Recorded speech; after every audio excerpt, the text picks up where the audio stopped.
of something that would preclude us from It doesn't sound, I don't hear that it would preclude us. No, That's it what I'm hearing. wouldn't, but you may want to confirm that even though it's not regulatory, that no funding is conditioned, or grants, I should Sure, say. are absolutely. conditional on compliance with that. You don't want to set up noise abatement procedure for Fairhope that might have climb out procedures that would, for turbine aircraft, like you see in, I mean, a lot of areas, I mean, that you see when you take a turbine aircraft in, there's kind of a throttle back procedure that you just not run. I mean, it's something worth looking into that I think would make this less appealing of a training area. Right now, it's kind of the Wild West, and they can just, I think one of the big Exactly. problems, That's a great term, you know that? It's a really great term, the Wild West. Hill mentioned, his problem is he's Hill's got selling. another problem. That's the first time I've ever heard of Hill's problem. What's that? Hill's problem is a different set of airplanes that are doing night maneuvers, you know, It's a basically. special ops. Special ops guy. Yeah. Not as really associated, I mean, really not it, they're separate problems. I've never heard of Hill, I mean, I've never heard of that problem before. I've got a video on the phone to send. Yeah, what they're doing is they're turning at about 400 or 500 feet, At about 3 o'clock in the morning. and they're turning right over his house. And you're, Helicopters. these are the Pilatus PC-12s, they're special ops out of Whiting, or out of, Kroger. No problem. that's true. But what you could do, and this is one thing that would resolve probably the issues like he has, he's having to climb to 1,000 feet before they made his first turn.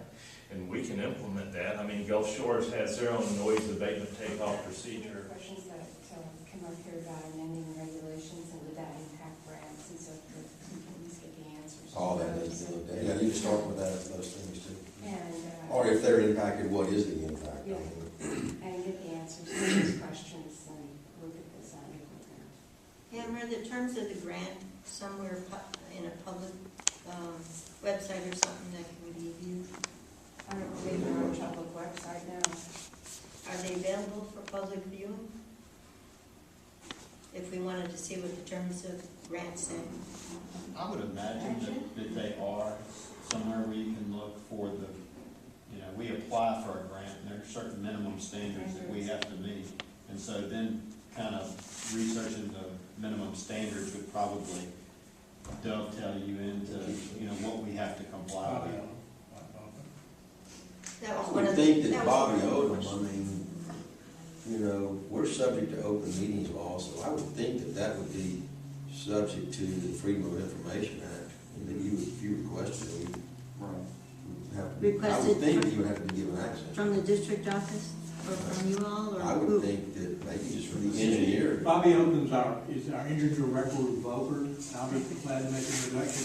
I think I've got a copy of the most current, we call them AIP 2015, our most current grant. We're in the process of negotiating for a 2016 grant. You know, I mean, that these grants are to do specific things like erosion control or, see, every time we win one, it's a big deal to win one. And when we win one, we sign a grant, and the grants are 60 or 70 pages long.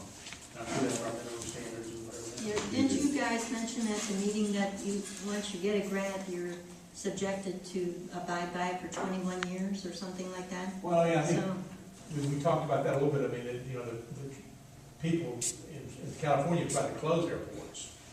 And you can't close the airport because the FAA's got an investment in the airport. no, I just wanted to know, you know, is, Yeah, okay.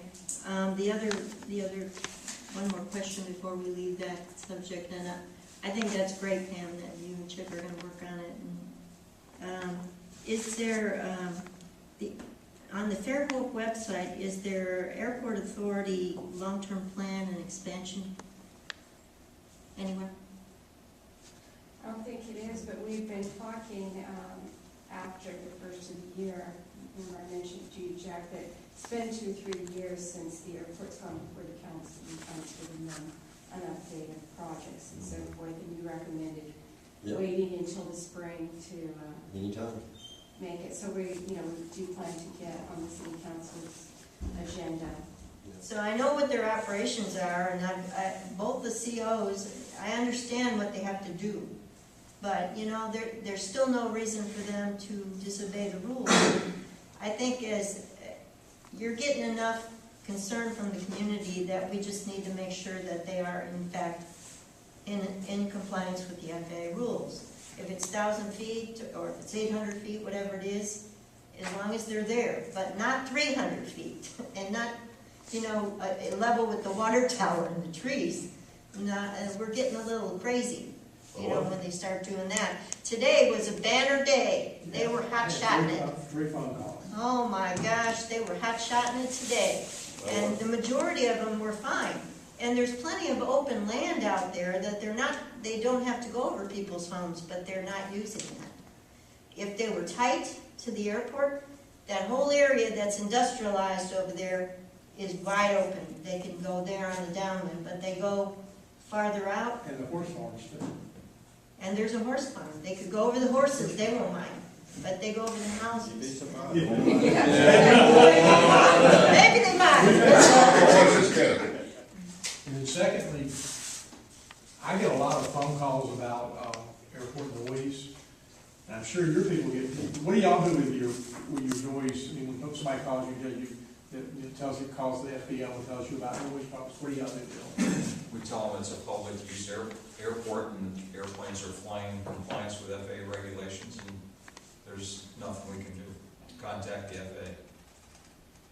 And then we, the public, call the FAA district office, and Why don't we, it's like a why ground. don't we huddle and say, maybe you can have them call me, or, I mean, I can give them at least some, I don't know, I mean, maybe we can come up with it, because there's a lot of frustration out there. Not that I can do anything, but we could at least maybe give them those, I mean, at least we could track the number of complaints. Is that fair?